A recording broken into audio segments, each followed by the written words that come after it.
சிவபெருமானுக்கும் பார்வதி தேவிக்கும் மகனாக தோன்றிய முருகன். கந்தன், கார்த்திகேயன், சுப்பிரமணியன், சரவணன், சண்முகன், வேலவன் என பல திருநாமங்களால் அழைக்கப்படுகிறார். முருகனுக்கு தமிழகத்தில் பல திருத்தலங்கள் இருந்தாலும் அவற்றில் மிகவும் சிறப்பு வாய்ந்தவை 6 படை வீடுகள் ஆகும்.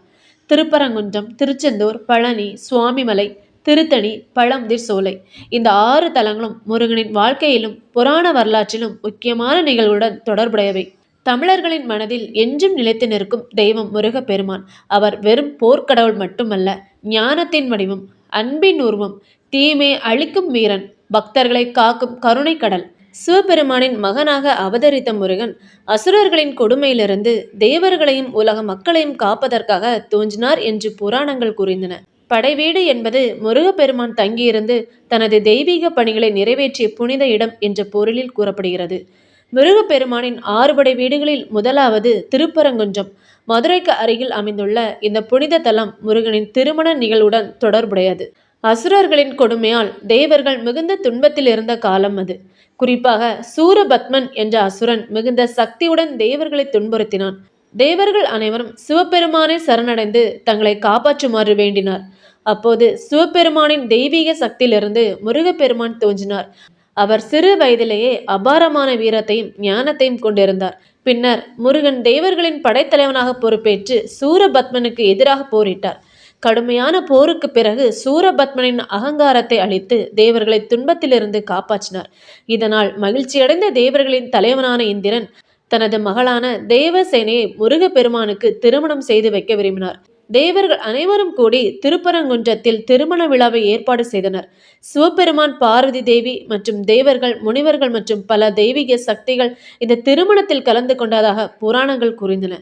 இவ்வாறு முருகனும் தேவசேனையும் திருமணம் செய்து கொண்ட புனித தலமாக திருப்பரங்குன்றம் விளங்குகிறது. முருகனின் 2வது படைவீடு திருச்செந்தூர். கடற்கரையோரத்தில் அமைந்துள்ள இந்த புனித தலம் முருகப்பெருமானின் வீரத்தையும் தர்மத்தையும் எடுத்து காட்டுகிறது. சூரபத்மன் மற்றும் அவனது சகோதரர்கள் அசுர சக்திகளின் துணையுடன் தேவர்களுக்கு பல துன்பங்களை ஏற்படுத்தினர். தேவர்கள் தங்கள் உரிமைகளையும் அமைதியையும் இழந்தனர். முருகப்பெருமான் தேவர்களின் துயரத்தை போக்க முடிவு செய்தார். தனது தாயான பார்வதி தேவியிடம் இருந்து தெய்வீக சக்தி நிறைந்த வேலை பெற்றார். அந்த வேல் வெறும் ஆயுதம் மட்டுமல்ல, அது ஞானத்தையும் தீமையை அழிக்கும் சக்தியையும் குறிக்கிறது. முருகன் தனது படைகளுடன் அசுரர்களுக்கு எதிராக போரிட சென்றார். பல நாட்கள் கடுமையான போர் நடைபெற்றதாக புராண கதைகள் கூறின.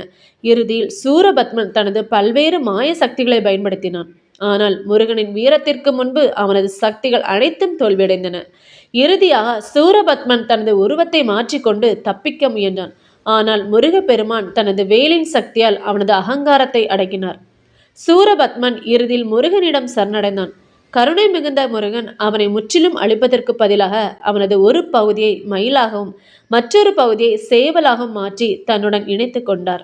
மயில் முருகனின் வாகனமாகவும் சேவல் அவரது கொடியில் இடம்பெறும் அடையாளமாகவும் அமைந்தது. இதுவே முருகனின் கருணையின் மிகப்பெரிய எடுத்துக்காட்டு. முருகனின் 3வது படைவீடு பழனி. இது தமிழகத்தின் மிகவும் பிரபலமான முருகத்தலங்களில் ஒன்றாகும். ஒரு நாள் சிவபெருமானிடம் ஞானத்தின் அடையாளமாக கருதப்படும் ஒரு சிறப்பான பழம் வந்தது. அந்த பழத்தை பெறுவதற்கு விநாயகரும் முருகரும் விருப்பம் கொண்டனர். அப்போது சிவபெருமான் ஒரு போட்டியை அறிவித்தார். உலகத்தை முதலில் சுற்றி வருபவருக்கே இந்த பழம் கிடைக்கும் என்றார். இதை கேட்ட முருகப்பெருமான் உடனே தனது மயிலில் ஏறி உலகத்தை சுற்ற புறப்பட்டார். ஆனால் விநாயகர் அமைதியாக சிந்தித்தார். என் தந்தையும் தாயும் எனக்கு உலகமே, அவர்களை சுற்றி வந்தால் உலகத்தை சுற்றியதற்கு சமம் என்று எண்ணினார். அதன்படி சிவபெருமானையும் பார்வதி தேவியும் 3 முறை வணங்கி சுற்றி வந்தார். விநாயகரின் ஞானத்தை பார்த்த சிவபெருமான் அந்த பழத்தை அவருக்கே வழங்கினார். உலகத்தை சுற்றிவிட்டு வெற்றி பெருமிதத்துடன் திரும்பிய முருகன் பழம் விநாயகருக்கு கொடுக்கப்பட்டதை அறிந்தார். அவர் மன வருத்தத்துடன் அங்கிருந்து புறப்பட்டு ஒரு மலையில் வந்து தங்கினார். அந்த இடமே பின்னர் பழனி என போற்றப்பட்டது. முருகனை சமாதானப்படுத்த சிவபெருமானும் பார்வதி தேவியும் வந்தனர். அப்போது அவர்கள் முருகனை நோக்கி, நீயே பழம், நீயே ஞானம் என்ற பொருளில் ஆறுதல் கூறியதாக பக்தி மரபில் சொல்லப்படுகிறது. இதனுடன் தொடர்பு படுத்தியே பழம் நீ என்ற பெயர் பின்னர் பழனி என வழங்கப்பட்டதாக பிரபலமான மரபு கதை கூறுகிறது. பழனி முருகன் மிகவும் எளிமையான கோலத்தில் தண்டம் ஏந்திய துறவிய போல காட்சியளிக்கிறார். அவர் தண்டாயுத பாணி என்று அழைக்கப்படுகிறார். முருகனின் 4வது படைவீடு சுவாமிமலை. இந்த தலம் முருகப்பெருமானின் ஞான சிறப்பை உலகிற்கு எடுத்து காட்டுகிறது. ஒரு நாள் சிவபெருமான் முருகனிடம் ஓம் என்ற பிரணவ மந்திரத்தின் உண்மையான பொருளை கேட்டதாக புராண கதை கூறுகிறது. முருகன் இந்த உயர்ந்த ஞானத்தை அறிய வேண்டுமானால் மாணவனாக கேட்க வேண்டும் என்று கூறினார். அதன்படி சிவபெருமான் தனது மகனான முருகனை குருவாக ஏற்றுக்கொண்டார். முருகன் தனது தந்தையின் காதில் பிரணவ மந்திரத்தின் தத்துவத்தை உபதேசித்தார். இதனால் முருகன் சுவாமிநாதன் என்று அழைக்கப்பட்டார். அதாவது தனது தந்தைக்கே ஞானத்தை உபதேசித்த குரு. இது ஒரு மிக உயர்ந்த கருத்தை நமக்கு உணர்த்துகிறது. முருகனின் 5வது படைவீடு திருத்தணி. சூரபத்மனுடன் நடந்த பெரும் போருக்கு பிறகு முருகப்பெருமான் தனது கோபத்தை தணித்து அமைதி பெற்ற இடமாக திருத்தணி போற்றப்படுகிறது. போர் முடிந்தாலும் உலகில் அமைதி நிலைநிறுத்தப்பட வேண்டும். வெற்றி பெற்ற பிறகு பழிவாங்கும் எண்ணம் இருக்கக்கூடாது. கோபம் அடங்கிய பின்னரே உண்மையான அமைதி உருவாகும். இதனால்தான் திருத்தணி முருகன் அமைதியையும் மன நிறைவையும் அருளும் தெய்வமாக கருதப்படுகிறார். திருத்தணியுடன் தொடர்புடைய மற்றொரு முக்கியமான கதை வள்ளியை பற்றியது. வள்ளி ஒரு பக்திமிகு இளம்பெண். முருகப்பெருமானின் மீது ஆழ்ந்த பக்தியும் அன்பும் கொண்டிருந்தாள். முருகன் வள்ளியை திருமணம் செய்து கொள்ள விரும்பினார். ஆனால் வள்ளியை சந்திக்க அவர் பல்வேறு வடிவங்களில் சென்றதாக கதைகள் கூறின. ஒரு முதியவர் வடிவிலும் வேடன் வடிவிலும் முருகன் வள்ளியின் முன் தோன்றினார். இந்த நிகழ்வுகளில் விநாயகரும் உதவி செய்ததாக புராண மரபு கூறுகிறது. வள்ளியின் மனதில் இருந்த தயக்கத்தை போக்க பல தெய்வீக நிகழ்வுகள் நடைபெற்றன. இறுதியில் வள்ளி முருகப்பெருமானை உணர்ந்து கொண்டாள். அவரை திருமணம் செய்து கொண்டாள். முருகனின் 6வது மற்றும் இறுதி படைவீடு பழமுதிர் சோலை. மதுரைக்கு அருகிலுள்ள அழகர் மலையில் அமைந்துள்ள இந்த தலம் இயற்கை அழகால் சூழப்பட்டுள்ளது. பழமுதிர் சோலை முருகன், வள்ளி மற்றும் தெய்வசேனை ஆகிய இரு தேவியருடனும் அருள்பாலிப்பதாக போற்றப்படுகிறார். இந்த தலத்துடன் தொடர்புடைய மிகவும் பிரபலமான கதை தமிழ் புலவரான ஔவையார் பற்றியது. ஒரு நாள் ஔவையார் தனது அறிவிலும் தமிழ் புலமையிலும் பெருமிதத்துடன் பயணம் செய்து கொண்டிருந்தார். அப்போது ஒரு மரத்தின் கீழ் ஒரு சிறுவன் அமர்ந்திருந்தான்.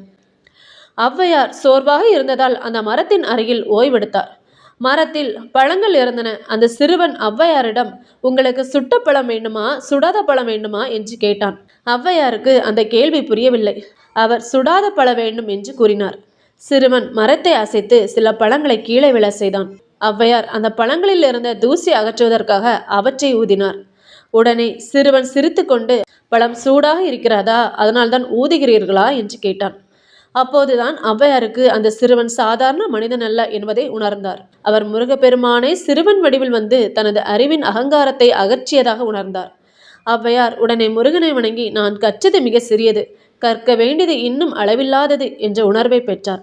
முருகனின் ஒவ்வொரு படைவீடும் வெறும் கோவில் மட்டுமல்ல, அவை மனித வாழ்க்கைக்கான ஆழமான பாடங்களை சொல்கின்றன.